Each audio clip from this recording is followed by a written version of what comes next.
Right, Joe Lynam here with all the business news now. A lot to talk about tonight, Joe. Yeah, no prizes for guessing what we're going to be talking about in the business news. The Bank of England has cut its base rate of interest to 2% for the lowest level in 57 years. But Britain's biggest mortgage lender, Halifax, says it's not passing on the full cut to all its customers.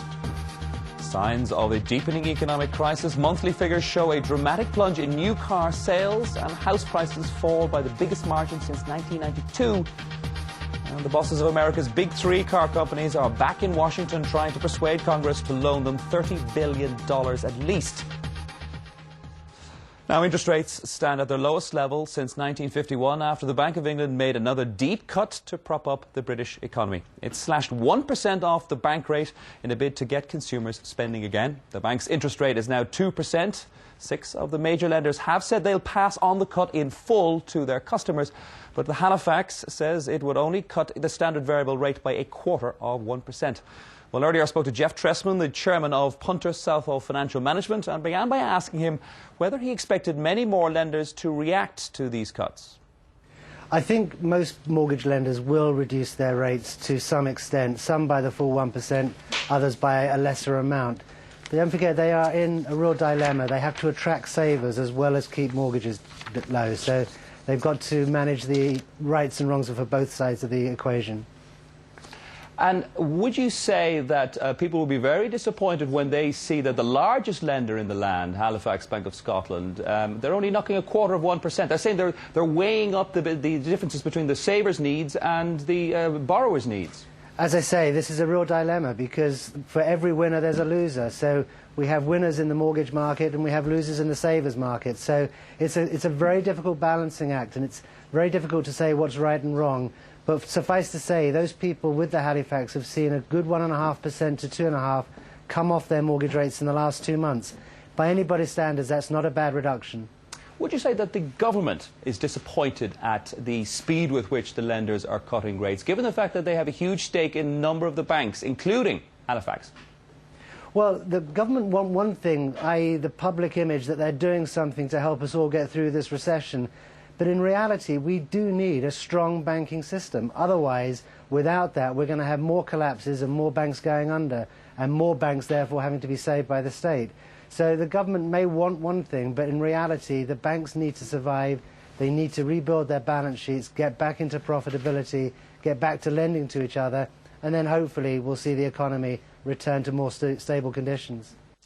The chief executive of America's 3 biggest car makers appeared again on Capitol Hill to plead for government loans.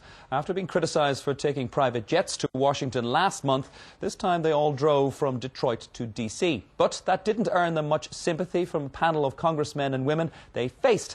They were sceptical about the request for $34 billion worth of loans. In the last half hour, President George Bush has said that no matter how important automakers were, he didn't want to put good money after bad. From Washington, D.C., Richard Lister reports. No private jets this time. The executives arrived in hybrids, and 2 had given up their paychecks as well. It's a new approach at a time when most Americans say they don't want to foot the bill for another bailout. We're sorry to be asking for this support. We wish the market conditions were better. They're not, so this is what we need to do. Well, what a difference a little rejection makes. This time round, it's all about humility for the big 3 car makers. They've come in their fuel-efficient cars. They're selling their story to the press and the American public. But at the end of the day, what it all comes down to is what happens in the hearings in this building here. Committee will come to order.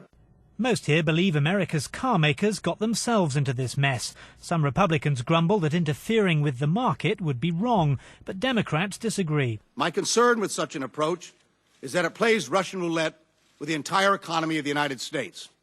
Inaction is no solution. Inaction would only add more uncertainty and instability to our economy. The car makers brought detailed plans about how they'd use any bailout money, but their biggest critic here is still not impressed.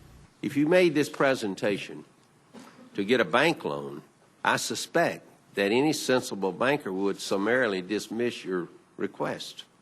The car makers say it will cost $34 billion to bail them out. Chrysler says it needs $7 billion within weeks.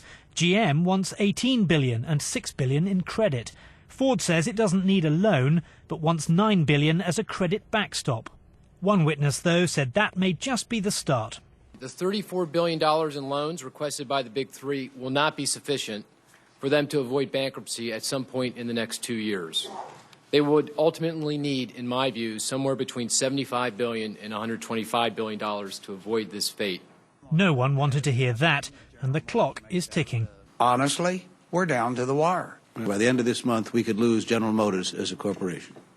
I believe that we could lose General Motors by the end of this month. And the new hybrids, GM says, are the future of American car making would go too. The industry road trip is still looking dangerously like a funeral procession. Richard Lister, BBC News, Washington. Well, back here, sales of new cars in the UK fell in November by 37% to 100,000 as a fall in consumer confidence hit the sector. Figures from the Society of Motor Manufacturers and Traders also showed year-to-date sales 10.7% lower. New car sales have now fallen for 7 months in a row. The economic crisis is continuing to put a severe brake on new car sales. The SMMT says action needs to be taken. There are two crucial areas. The first is obviously demand overall in the economy. The second is access to credit and finance. As an industry, we are heavily reliant on our customers being able to access credit and finance to purchase such a large ticket item. We as a sector are ourselves increasingly reliant on getting access to credit because, as you can imagine, with these kinds of falls in demand, many businesses, whether in the retail, the distribution or indeed the manufacturing parts of our business, need to manage quite difficult cash flow situations. Now, in other business news today, more bank jobs are set to go in London. Japanese bank's Nomura is shedding 1,000 staff, more than a fifth of its UK workforce. The announcement comes less than 3 months after the group bought various parts from the failed Lehman Brothers.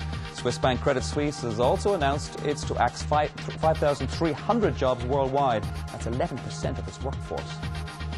And Dragon's Den entrepreneur Theo Paphitis has pulled out of the race to buy parts of the troubled retailer Woolworths. Mr. Paphitis, who has been named among the potential bidders for the collapsed retail chain, said it was not possible to reach a deal with administrators. Now, it seems not everyone is feeling the brunt of the economic slowdown. Britain's fourth largest supermarket group, Morrisons, unveiled an 8.1% surge in sales today, smashing city forecasts and outstripping its main rivals. Morrisons, which serves 10 million Britons a week, said more than 700,000 new shoppers were visiting its stores each week. The figures were in marked contrast to its rivals. Tesco reported only a 2% rise in quarterly sales, while Asda and Sainsbury's sales rose by 6.9% and 4.3% respectively. Industry experts say that there is a clear reason why Morrisons is doing so well. For Morrisons, I think it's a case of many different things coming together at the same time. Just a couple of years ago, Morrisons made a fantastic acquisition of Safeway, so that gave them access. They've spent a huge amount of time investing in the quality of the stores, investing in their service, and bringing the Morrisons brand to shoppers in totally new areas. And you can see the effect of this in their advertising. They're now starting to feel sufficiently confident to shout about all of the things that they've achieved. And the flavour that we get from those TV adverts is it's contemporary, it's fresh, it's celebrity-led, it's bringing people into the stores, and clearly people do seem to like what they see. A very quick look at the markets, and we know that the FTSE 100 closed today pretty much where it started at 4163, but a very different picture across the Atlantic. The Dow Jones finished down 2.5%. Traders stateside are very worried about the jobs report, the so-called beige book. That's coming out tomorrow, down 2.5%. The broader Nasdaq down 3.1%. So nasty day stateside for the markets, and that is the business news for now, Chris. All right, Joe, there is a lot more of that on the front pages of tomorrow's newspapers. I bet there might be. You'd be surprised to hear. Yeah. All right, Joe, thanks very much indeed. Yeah, let's get straight